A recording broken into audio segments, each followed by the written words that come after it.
Good afternoon and welcome to the program Africa Discourse, where we dive deep into issues that shape our world. We turn our focus to a developing story that has sent shockwaves across Africa and beyond. The United States proposed a travel ban on 22 African countries.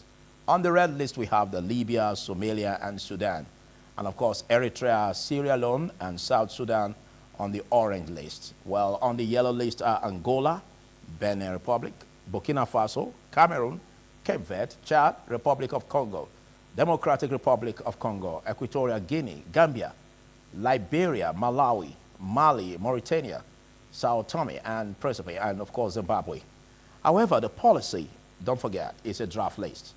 On the travel ban is pending final approval from the administration's officials, including the Secretary of State, Marco Rubio, and it may undergo changes before implementation. But the fear is that if it's implemented, what could be the effect it would have on trade, on diplomacy, and of course the millions of Africans who have ties to the United States? And how will it impact on international relations? And what are the broader implications for global mobility? Join us as we unpack the facts and hear expert insights and explore what this could mean for the future of African nations on the global stage. I am Philip Omo-Gyupo. We'll take a short break, after which we hit the road on the discussion. Do stay. Of course, we're looking at what is before us on the proposed ban on some 22 countries in Africa. It has to do with traveling to the United States and what implications it could be. We made mention of those countries that have been captured on the draft list on the red alert segment, and of course that of the orange list, and of course the yellow list. But let's see how these implications, could weigh into the disadvantages for Africa, most especially the countries affected. But again, we'll remember vividly that during the first administration of President Donald Trump, he embarked on these restrictions to some countries.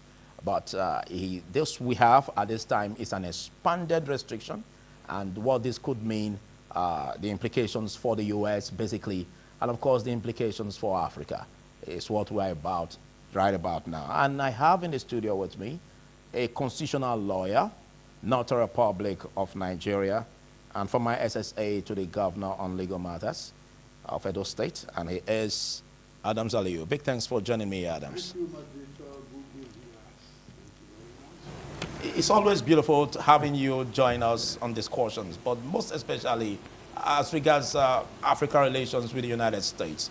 And of course, the very considerations that is before, the administration officials of the United States, including the president, on this proposed ban. How do you grade this? Because some have said Donald Trump is at it again.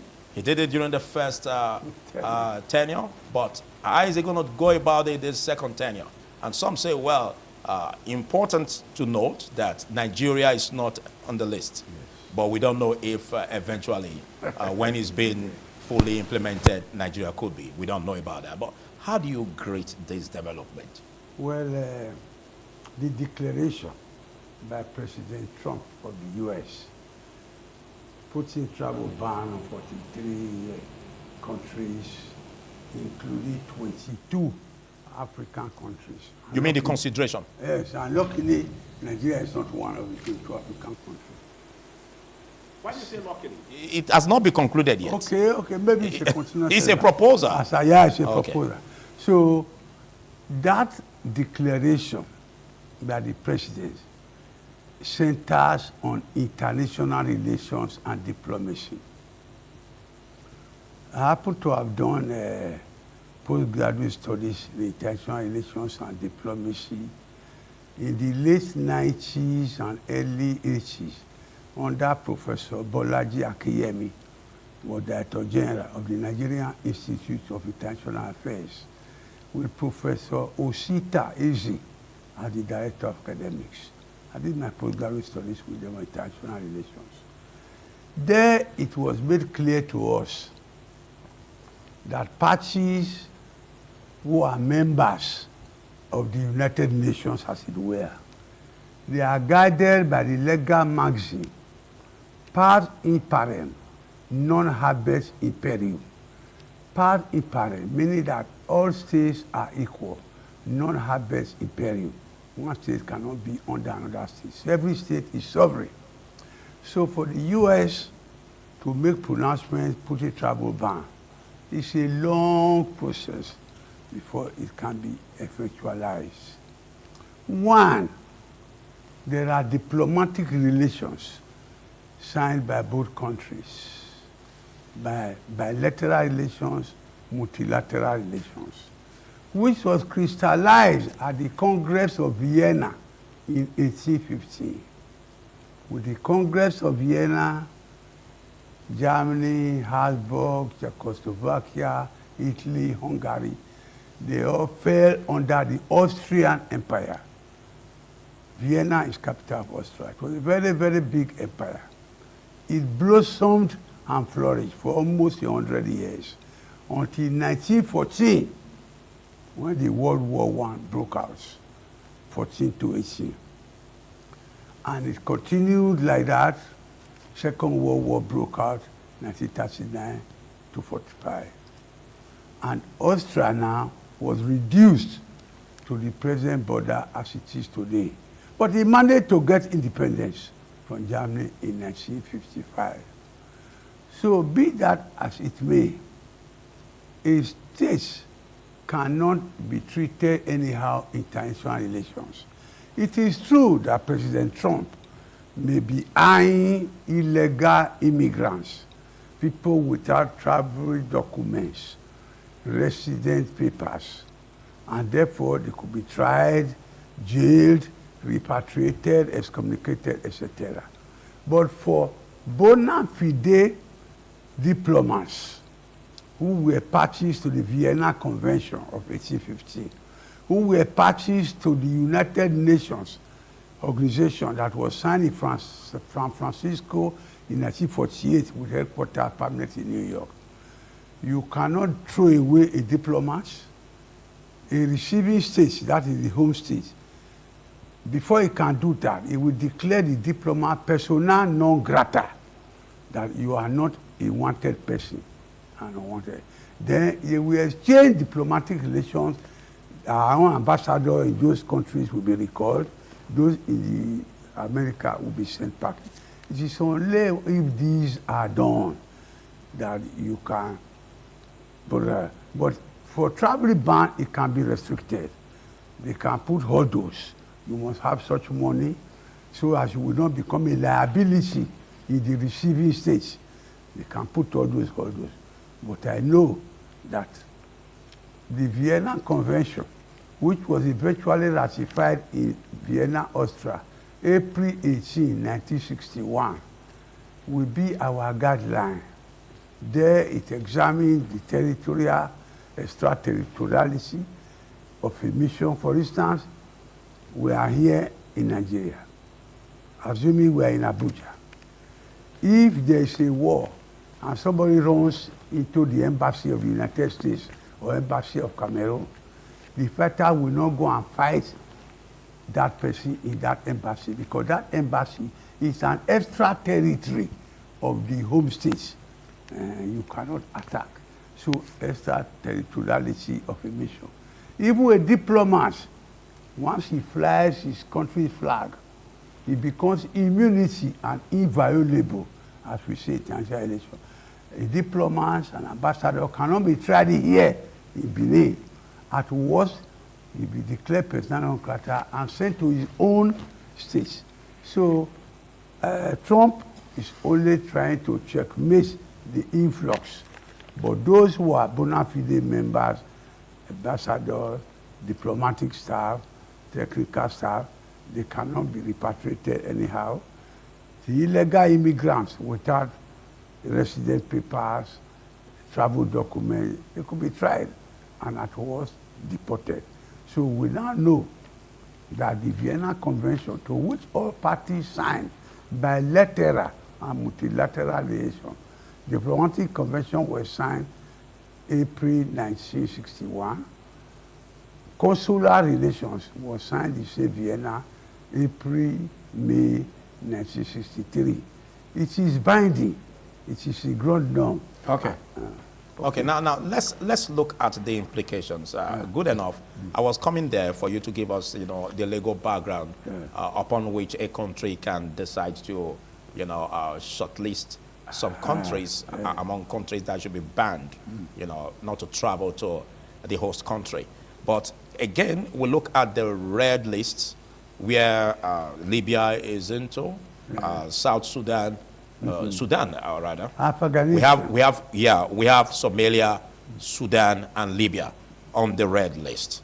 Of course, the orange list has its other countries. But do you see the investments of America, and the relations that it will have with Africa threatened by this consideration, if implemented?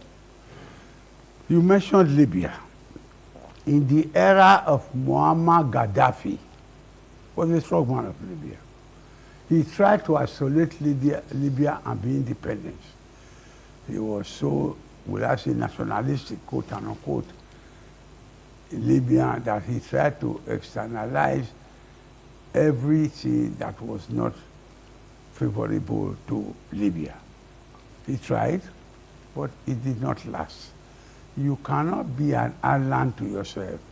In the domain of international relations, you come together to sign an agreement between the nation states, and it is binding.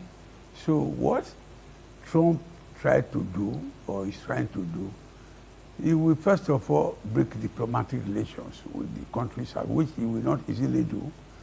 He will break trade terms, normally exchange goods and trade and services, which he cannot easily do. So I'm sure it is a step just to reduce the influx of migrants, people, going, traveling unduly, because before now, some people will be pregnant in Nigeria. They say they are going to America to deliver, because once they do so, once a child is born there, you are automatically American citizen. He's trying to put an end to it. Recently, pregnant woman was driven back at the airport.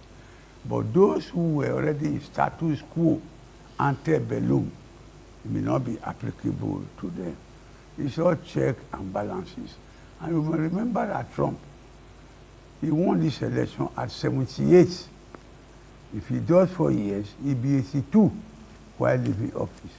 So he knows what he's doing.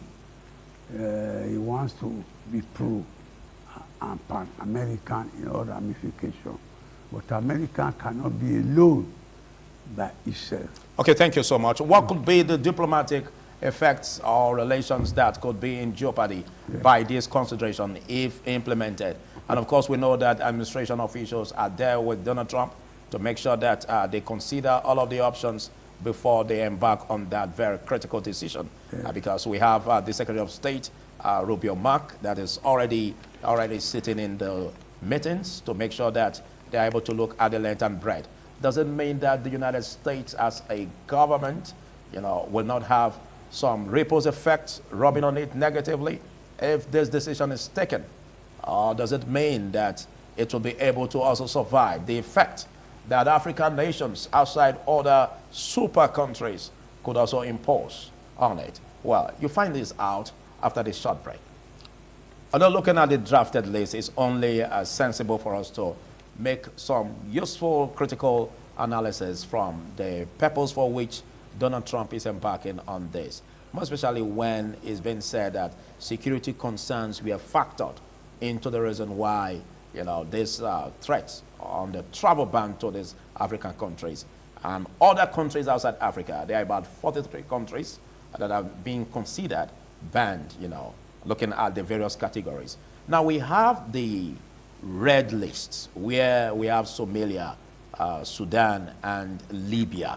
Well, I don't know, it seems to us that, United States can survive even without other countries.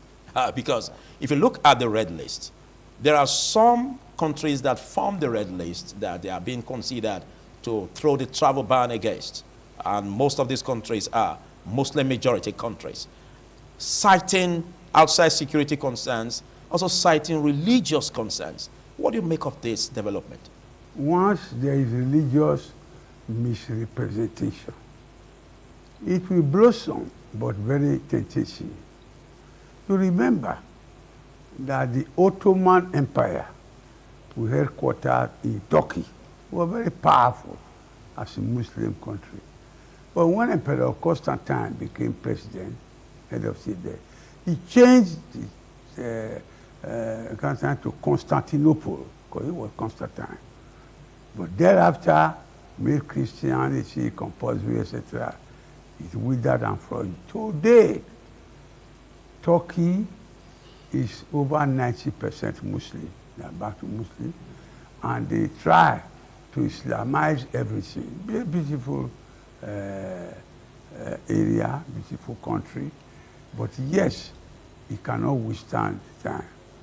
It is true Somalia, Libya, they are Muslim countries, and Trump is trying to interpret religious situation so that they be discouraged from coming to Islamize. But it cannot hold. Freedom of worship is free all over the world. Even there in America, there are some Muslims. So he will try if we don't succeed. Okay, you are saying that he will not succeed. He will not succeed. So you are saying that the list will not go through. At all. But he did that in the first tenure.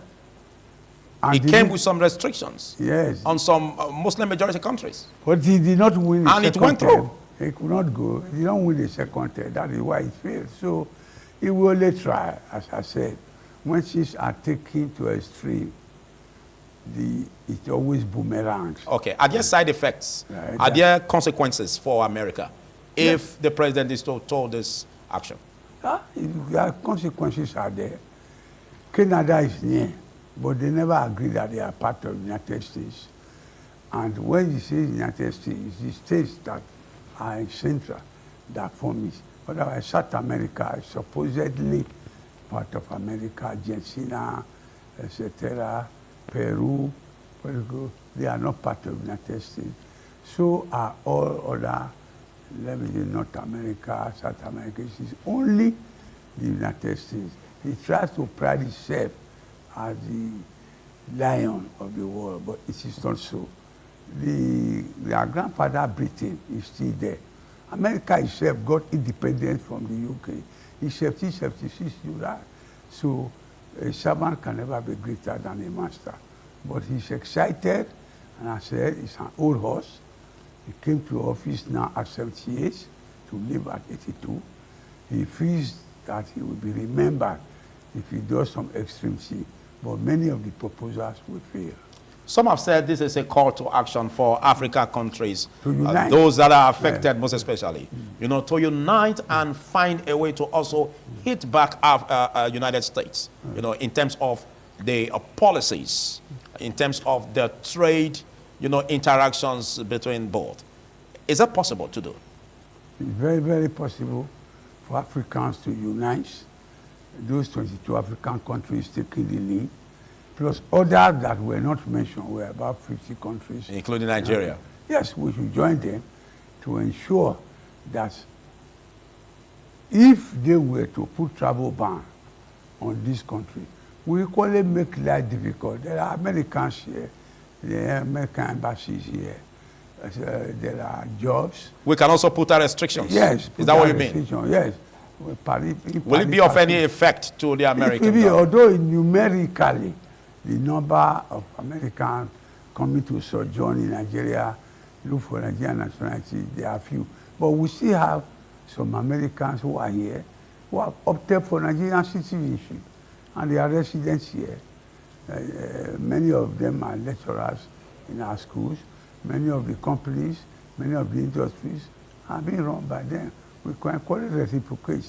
By the time you withdraw, the ambassador deny him of the immunity and equally recall our own that is there, then there will be a truce. Okay, but if you are to comparatively weigh the consequences, do you see the consequences as hitting America mostly or The Africa? consequences will hit Africa mostly. Okay. Because we are a developing country. They go as developed countries, while we are continuous, we are developing. It is only that advantage. So that's the reason why caution should not be thrown out. Caution should not be thrown. Because the person in charge, the president of Yeah. America, Donald Trump, Yeah. seems to be a businessman. And so he must have studied the pros and cons and the effect he's going to be having on Africa. Most especially as there was also a cut on the aids getting to African countries, mostly, you know.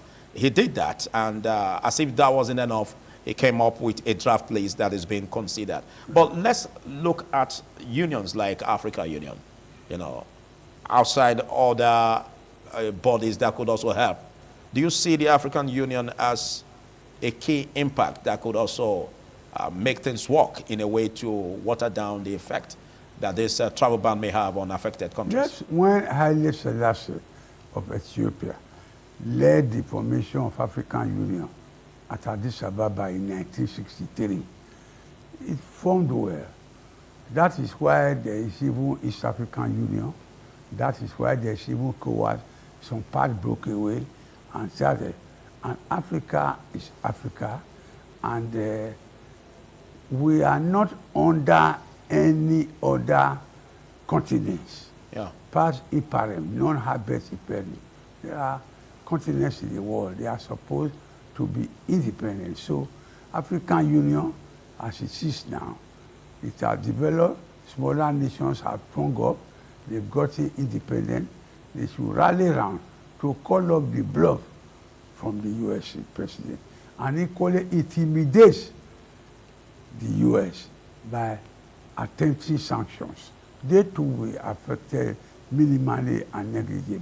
Then there will be a truce. There will be a common place now to talk and stop buying, and therefore know that the country cannot be vilified and trampled upon. When all countries signed in San Francisco in 1948 to start the United Nations Organization, it is binding. The UN can sanction an every member state, of which America is. America has ambassadors, extraordinary, plenipotentiary, etc. in all countries. They too can be dealt with by recalling and declaring their citizenship persona non grata.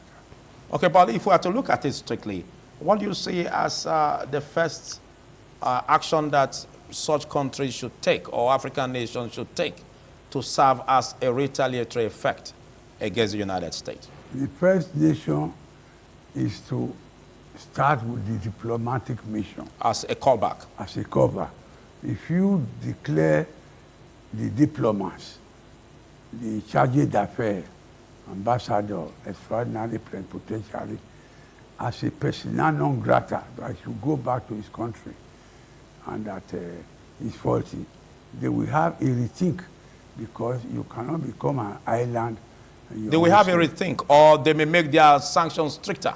No, they will have a rethink, because their representation will be recalled, and it will lead to bilateral fusion. Are you sure that the American government has not thought through this? Different countries will now take sides. Okay. Some will side the home states, some will side the receiving states. But the question is, are you sure that the American country, the government under Donald Trump, has not thought through this process you are just analyzing?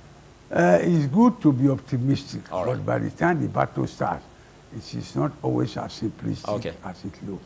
All right, it's Africa Discourse, and we are looking at the considerations of the president alongside the U.S. government on issuing a travel ban on 22 African countries. But we're going to be taking a short break, after which we continue in this conversation. Do stay. It's no time that we don't have United States of America under Donald Trump as a president, always in the headlines, and for obvious reasons, whether you say good or bad reasons. But, well, it's left for a host country to determine who gets into its country or who don't. So it's a matter of what the policies of that countries are like. But while we had the opportunity to go on that break, we were being joined by a political scientist, a lecturer at University of Benin, Neville Obakedo. Big thanks for coming, Neville. Thank you for having me. Good afternoon, viewers and listeners at home. Okay, let's see your intrusion into this intriguing, controversial topic, where there are this ripple effect that this consideration of the travel ban on these 22 countries, if implemented, could bring about negative consequence. But what do you see? Because we look at the need for countries to also bring about their relevance to other countries, because we have every country as having its sovereignty.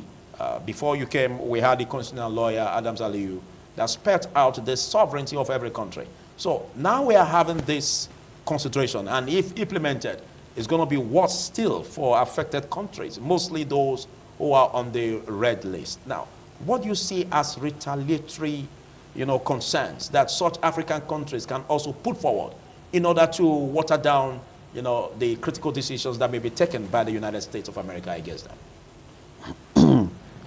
Well, before we talk about the retaliatory measures that the affected African states can embark upon, we need to understand that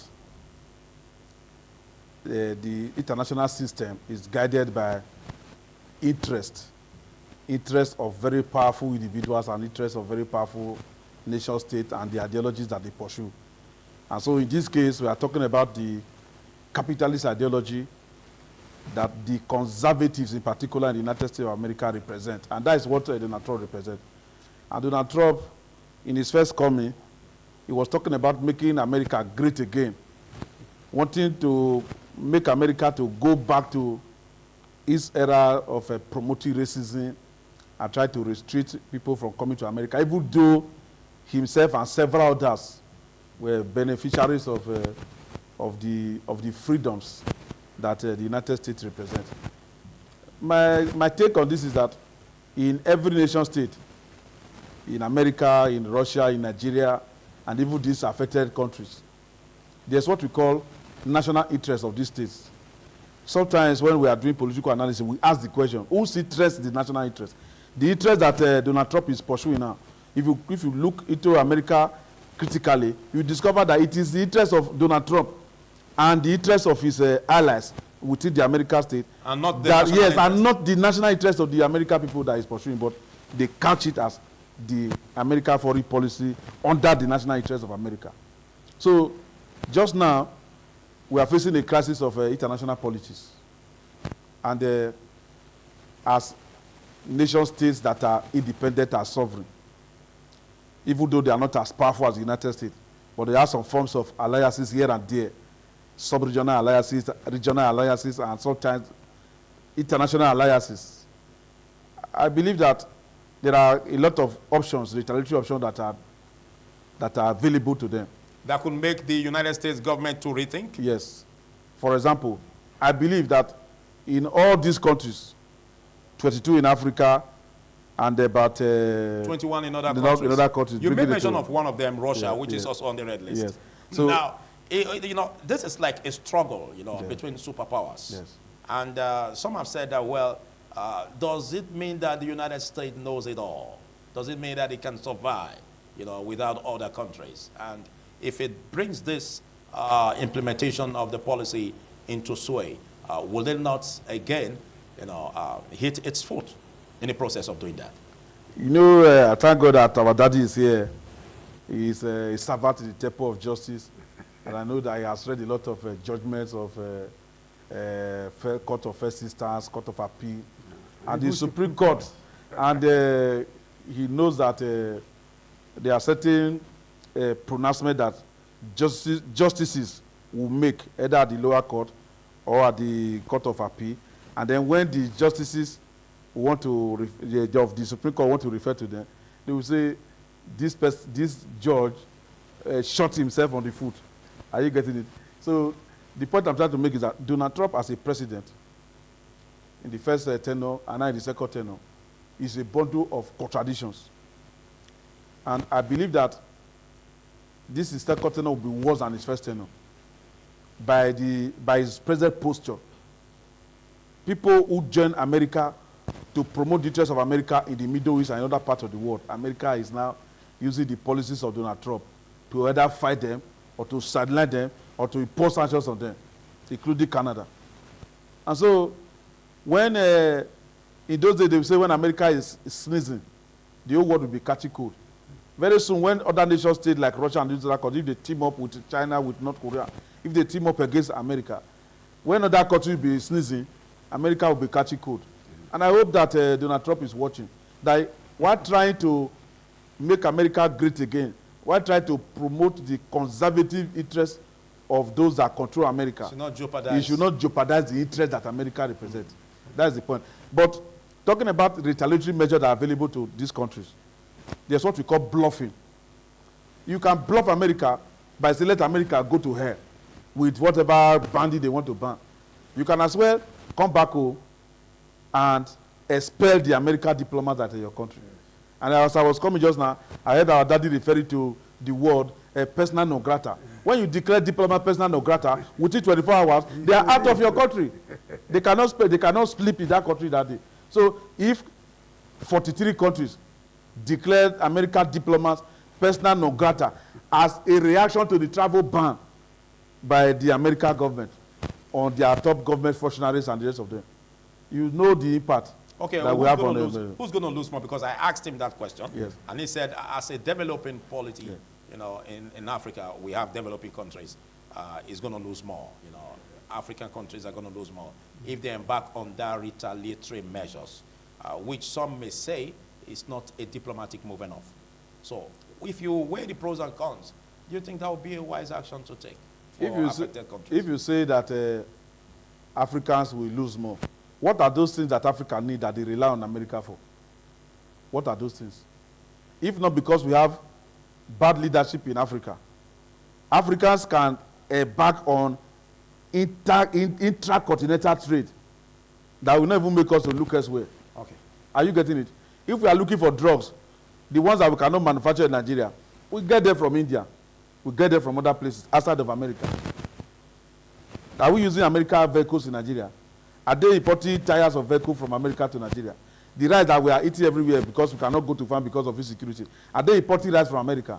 If yeah, what's the quarter? What's the percentage? Are you getting it? Even though we feel the impact, we are already feeling the impact. When Donald Trump is saying that USAID, that is the aid that America used to give to other countries, and the American membership of the World Health Organization, which has been cut. Yeah, they are cut off. And we are already feeling the impact because there are certain areas that these aids have been helping people, those that have HIV, AIDS, and the rest of them, one way or the other. But now it's cutting them off. Then you are saying they should not come to your country. If they are not going to come to your country, they should look inward. As a matter of fact, if I were to be among those that control the economy of Nigeria or the political space in Nigeria, I would say that we should make Nigeria to be the center point of Nigeria foreign policy first, before we talk of Africa, before we not talk of the world, that we will involve America. Okay. So we are going to lose one way or the other, but not total loss that we cannot be able to drive our economy.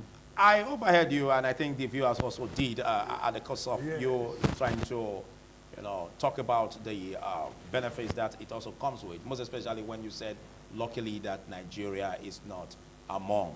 Yes. And I did quickly say that, well, it's not over yet, yes, because it's a concentration. Over. We don't know after, you know, they've concluded on the drafted list, if they are going to include more countries. And if maybe Nigeria will be I can guarantee you, they will not include Nigeria. But let's look at this. They will not include Nigeria there. Let's look at this. Nigeria has been a big brother to Africa, other African nations. And by virtue of what we can see, Nigeria is not on the list. What role should Nigeria play in making sure that this, you know, consideration does not see the light of the day for the affected countries that seem to be, you know, vulnerable? We befriend some other countries. You know, apart from these exclusive preserves of the U.S., because they have that air, you know, they are leading air travel. There's a Boeing factory in Seattle, Washington, Douglas of California. They are still there. But otherwise, we have other airlines and other airways, and we can undermine them and equally tell them that other countries can exist. As I said, the OAU started in 1963 very strong, and we can work stronger. Be friendly countries. India is there, Canada is there, our big master, UK is there. America itself, even though they say they are omnipotent, they themselves got independence in 1776 from Britain. So that is why they too can be checked. And as I said, they are superior in area because the manufacture place in Seattle, Washington, in California, DC-10, Boeing, etc. Okay. Other countries are equally manufacturing Okay. and developing. You still have the floor, Yeah. because I want to see a very strict or a straightforward, repercussions that could be, inherited by the United States of America if they take this action by virtue of the inclusion of Nigeria be involved in this challenge. Now, if Nigeria as a country, if Nigeria as a country come into this and begin to, spell out the consequences that is also going to, unleash on America, would that be a threat that the President of America would take lightly? Wouldn't that also bring some repercussions for Nigeria? Our relationship with the United States is very cordial. So I am optimistic. We will not be joined to the 22 African countries, whether sooner or later. We understand that, but what we're saying is, what should be the role of Nigeria in making sure that this consideration of the 22 affected countries does not see the light of the day? Because for now it's a draft. Oh yeah, because and I don't know if you are advising that Nigeria can also unleash consequences for yes, America. Nigeria has to identify with African brothers, East and West, whom is the best, and to equally ensure that the enumerated countries in Africa, they have a rapprochement with which they can fight the so-called big powers. So, but openly and overtly, America will not include Nigeria. And we have our sister countries in Africa that are our first voice.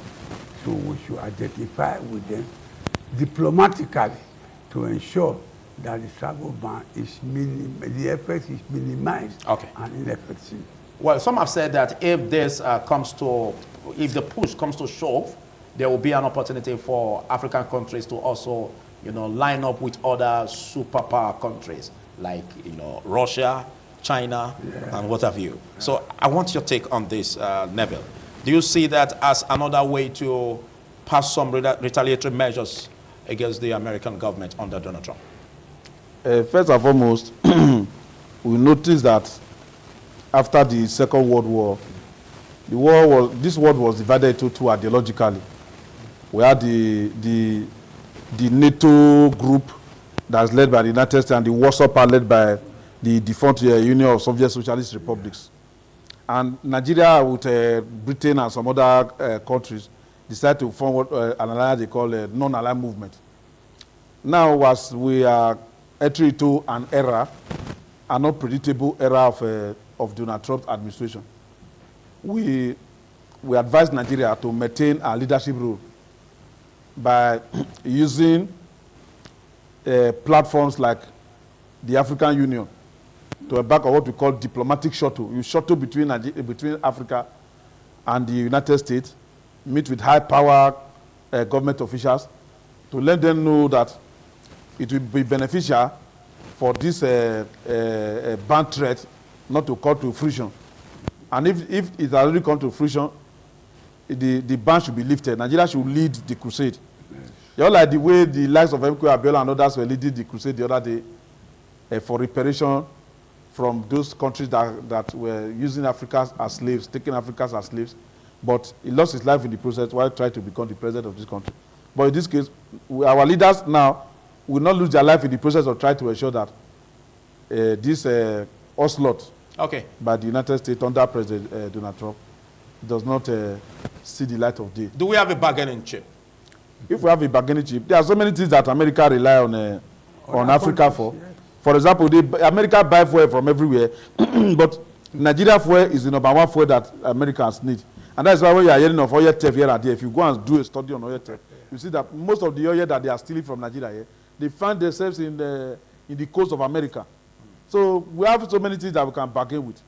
Could this be part of the reasons why Nigeria is not on the list for now? I cannot say whether that is the reason why Nigeria is not, but I believe that right now Nigeria is having a cordial relationship with America. Nigeria is a big market, a country of over 250 million people. Yeah. Nigeria is a big market to America, and America friends. I know if you that Donald Trump is a businessman, so, you cannot just wake up and say, I will travel. He has business interest in Nigeria. Yes, of course, yes. He has business interest everywhere. The other day I saw him with Ukrainian president, and the way he was talking to him, as he was talking to a small boy. Okay, if he has business interest everywhere, why is he putting Libya on red alert? Why is he also considering Somalia and of course Sudan? When you are mentioning those countries, these are countries that are war-torn countries, or countries that try to recover from the hardship of war and the penury of war and all the rest of them. So if Donald Trump is having some first-hand intelligence information that have to do with how they are threatening the American interest in their own region where they are in Africa. Security-wise. Yes, and we're not okay. Because what happened on 9/11 can still happen if some of these people are traveling here. So it may have intelligent report that we don't have, and it's okay. The only solution to this is to ban some people from coming to America through these countries. Okay, let's have your final words on this, constitutional lawyer, Adam Zaliu. Well, it is a passing phase. Trump has come again, he will equally go. But the policy and international relations remain. The United Nations organization is there. All the parties signed bilateral and multilateral treaties, and one single country cannot hold member states to ransom. All right, thank you. Your final words on this, Neville. My final words is that Donald Trump should tread very softly because towards the end of his administration, he portrayed America and the American society as a society that it should not be deified the way we used to deify tests of democracy and respect for rule of law. We saw what happened at the Capitol Hill. And now that he has come again, he should tread softly with his policies so that America will not be a target of many terrorist organizations, because some of these countries that is banning now, we have terrorist groups from these countries. You mentioned Malawi here. There are terrorist groups in Malawi. You mentioned other Sudan, Somalia, Libya, all the rest of them. These are countries that people can get angry, and they go and use citizenship of another country to enter America just to pass a message. But don't forget, these are countries that also have Muslim majority, and it's also citing religious concerns. Well, you know, I said that they are war-torn country, and even though I did not use the word Islamic religion, but one of the reasons why you see all this conflict there, you see, is Islamic ideology-based conflict. All right, big thanks, Neville Obakedo, for taking time to be part of this, and of course, Adam Zaliu, big thanks for taking time to be part of this. Well, it's all about Africans to unite, and as nations in Africa, we do well to make sure that we also make our impact known. We have Africa Union, and of course we have other unions that can also help to bring out retaliatory considerations that will be put before the administration of the United States, so that why they have been considered, you know, Rubio Mack, who is the Secretary of State to the United States, could also consider other, you know, consequences that may abound, and also give room for, you know, a rethink, and of course find a way to water it down and make sure that this does not see the light of the day as it has been put before Africa. There's much you can take on today's episode. Do well to join us same time next week. I am Philip Omol Gupon. Goodbye.